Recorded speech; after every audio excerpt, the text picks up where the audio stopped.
മത്തായി എഴുതിയ സുവിശേഷം 23-ാം അധ്യായം 1 മുതലുള്ള വാക്യങ്ങൾ. അനന്തരം യേശു പുരുഷാരത്തോടും തന്റെ ശിഷ്യന്മാരോടും പറഞ്ഞത്, ശാസ്ത്രിമാരും പരീശന്മാരും മോശയുടെ പീഠത്തിൽ ഇരിക്കുന്നു. ആകയാൽ അവർ നിങ്ങളോട് പറയുന്നതൊക്കെയും പ്രമാണിച്ച് ചെയ്യുവീൻ. അവരുടെ പ്രവൃത്തികൾ പോലെ ചെയ്യരുത് താനും. അവർ പറയുന്നതല്ലാതെ ചെയ്യുന്നില്ലല്ലോ. അവർ ഘനമുള്ള ചുമടുകളെ കെട്ടി മനുഷ്യരുടെ തോളിൽ വെക്കുന്നു. ഒരു വിരൽ കൊണ്ടുപോലും അവയെ തൊടുവാൻ അവർക്ക് മനസ്സില്ല. അവർ തങ്ങളുടെ പ്രവൃത്തികൾ എല്ലാം മനുഷ്യർ കാണേണ്ടതിനത്രേ ചെയ്യുന്നത്. തങ്ങളുടെ മന്ത്രപ്പട്ട വീതിയാക്കി തൊങ്ങൽ വലുതാക്കുന്നു. അത്താഴത്തിൽ പ്രധാന സ്ഥലവും പള്ളിയിൽ മുഖ്യാസനവും അങ്ങാടിയിൽ വന്ദനവും മനുഷ്യർ റബി എന്ന് വിളിക്കുന്നതും അവർക്ക് പ്രിയമാകുന്നു. നിങ്ങളോ റബി എന്നു പേർ എടുക്കരുത്, ഒരുത്തനത്രേ നിങ്ങളുടെ ഗുരു. നിങ്ങളോ എല്ലാവരും സഹോദരന്മാർ. ഭൂമിയിൽ ആരെയും പിതാവെന്ന് വിളിക്കരുത്, ഒരുത്തനത്രേ നിങ്ങളുടെ പിതാവ്, സ്വർഗസ്ഥൻ തന്നെ. നിങ്ങൾ നായകന്മാർ എന്നും പേരെടുക്കരുത്, ഒരുത്തനത്രേ നിങ്ങളുടെ നായകൻ, ക്രിസ്തു തന്നെ. നിങ്ങളിൽ ഏറ്റവും വലിയവൻ നിങ്ങളുടെ ശുശ്രൂഷക്കാരനാകണം. തന്നെത്താൻ ഉയർത്തുന്നവൻ എല്ലാം താഴ്ത്തപ്പെടും, തന്നെത്താൻ താഴ്ത്തുന്നവൻ എല്ലാം ഉയർത്തപ്പെടും. കപടഭക്തിക്കാരായ ശാസ്ത്രിമാരും പരീശന്മാരുമായുള്ളവരെ, നിങ്ങൾക്ക് ഹാ കഷ്ടം. നിങ്ങൾ മനുഷ്യർക്ക് സ്വർഗരാജ്യം അടച്ചു കളയുന്നു. നിങ്ങൾ കടക്കുന്നില്ല, കടക്കുന്നവരെ കടപ്പാൻ സമ്മതിക്കുന്നതുമില്ല. കപടഭക്തിക്കാരായ ശാസ്ത്രിമാരും പരീശന്മാരുമായുള്ളവരെ, നിങ്ങൾക്ക് ഹാ കഷ്ടം. നിങ്ങൾ വിധവമാരുടെ വീടുകളെ വിഴുങ്ങുകയും ഉപായരൂപേണ ദീർഘമായി പ്രാർത്ഥിക്കുകയും ചെയ്യുന്നു. ഇത് ഹേതുവായി നിങ്ങൾക്ക് കടമയേറിയ ശിക്ഷാവിധി വരും. കപടഭക്തിക്കാരായ ശാസ്ത്രിമാരും പരീശന്മാരുമായുള്ളവരെ, നിങ്ങൾക്ക് ഹാ കഷ്ടം. നിങ്ങൾ ഒരുത്തനെ മതത്തിൽ ചേർക്കുവാൻ കടലും കരയും ചുറ്റി നടക്കുന്നു. ചേർന്ന ശേഷം അവനെ നിങ്ങളെക്കാൾ ഇരട്ടിച്ച നരകയോഗ്യൻ ആക്കുന്നു.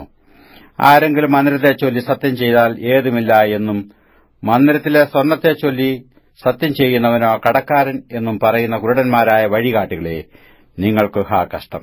മൂഢന്മാരും കുരുടന്മാരുമായുള്ളവരെ, ഏതു വലിയത്, സ്വർണമോ സ്വർണത്തെ ശുദ്ധീകരിക്കുന്ന മന്ദിരമോ?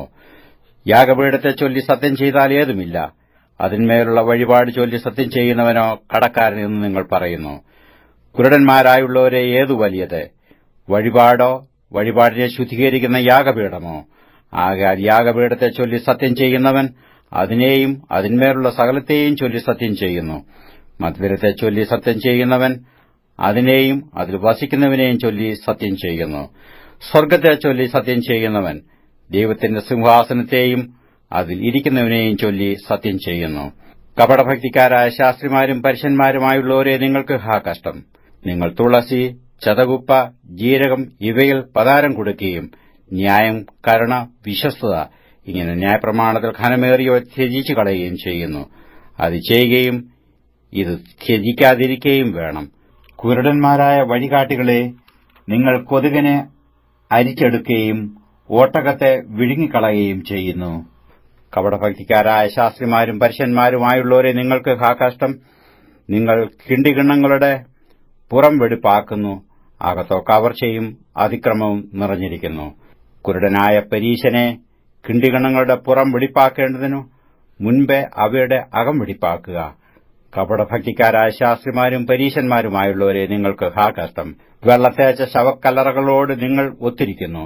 അവ പുറമേ അഴകായി ശോഭിക്കുന്നെങ്കിലും അകമേ ചത്തവരുടെ അസ്ഥികളും സകലവിധ അശുദ്ധിയും നിറഞ്ഞിരിക്കുന്നു.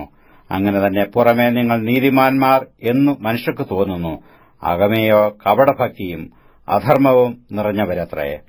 കപടഭക്തിക്കാരായ ശാസ്ത്രിമാരും പരീശന്മാരുമായുള്ളവരെ, നിങ്ങൾക്ക് ഹാ കഷ്ടം.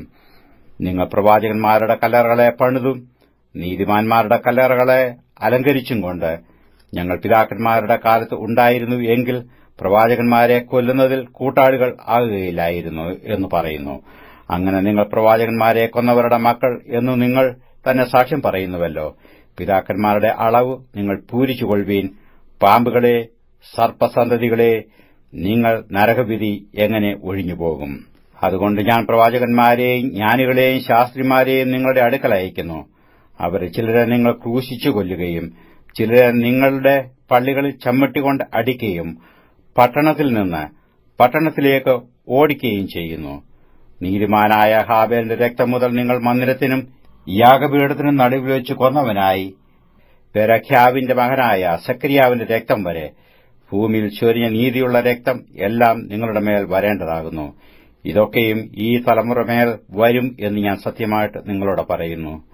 യെരുശലേമേ, യെരുശലേമേ, പ്രവാചകന്മാരെ കൊല്ലുകയും നിന്റെ അടുക്കൽ അയച്ചിരിക്കുന്നവരെ കല്ലെറിയുകയും ചെയ്യുന്നവളെ, കോഴി തന്റെ കുഞ്ഞുങ്ങളെ ചിറകിൻ കീഴിൽ ചേർക്കും പോലെ നിന്റെ മക്കളെ ചേർത്തുകൊള്ളുവാൻ എനിക്ക് എത്ര വട്ടം മനസ്സായിരുന്നു, നിങ്ങൾക്കോ മനസ്സായില്ല. നിങ്ങളുടെ ഭവനം ശൂന്യമായി തീരും.